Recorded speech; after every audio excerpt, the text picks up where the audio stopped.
नमस्कार, आप देख रहे हैं खबरनामा। भारत और नेपाल के रिश्तों को लेकर इस समय एक ऐसी राजनीतिक हलचल देखने को मिल रही है जिसने दोनों देशों के राजनीतिक और कूटनीतिक गलियारों में नई बहस छेड़ दी है। नेपाल की राष्ट्रीय स्वतंत्र पार्टी के अध्यक्ष रवि लामिछाने का हालिया भारत दौरा लगातार चर्चा में बना हुआ है। इस दौरे को लेकर नेपाल में जितनी चर्चा हो रही है उतनी ही दिलचस्पी भारत में भी दिखाई दे रही है। रवि लामिछाने के भारत दौरे की सबसे बड़ी खासियत रही प्रधानमंत्री नरेंद्र मोदी के साथ उनकी मुलाकात और भारत में उनका गर्मजोशी से किया गया स्वागत। खास बात यह है कि यह दौरा ऐसे समय में हुआ जब भारत और नेपाल के बीच सीमा विवाद समेत कई संवेदनशील मुद्दों को लेकर रिश्तों में खटास देखने को मिली है।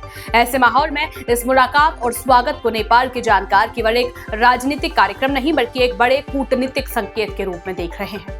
गौरतलब है कि हाल के वर्षों में भारत और नेपाल के संबंधों में कई उतार चढ़ाव देखने को मिले हैं।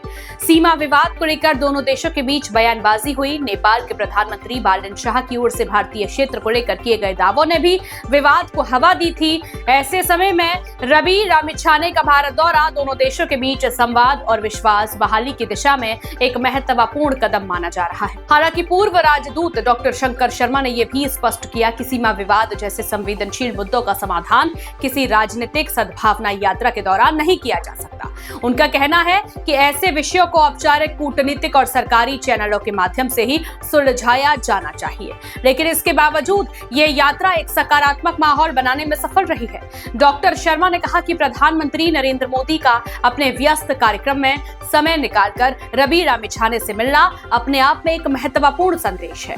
इससे ये संकेत मिलता है कि भारत नेपाल के राजनीतिक नेतृत्व के साथ लगातार संवाद बनाए रखना चाहता है और भविष्य में सहयोग के नए रास्ते खोलने को तैयार है। उन्होंने नेपाल सरकार को सलाह देते हुए कहा कि अब काठमांडू को भी सक्रियता दिखाने की जरूरत है। अगर भारत ने सद्भावना और खुलेपन का संकेत दिया है तो नेपाल को भी भरोसा बढ़ाने और ठोस परिणाम हासिल करने की दिशा में कदम बढ़ाने चाहिए।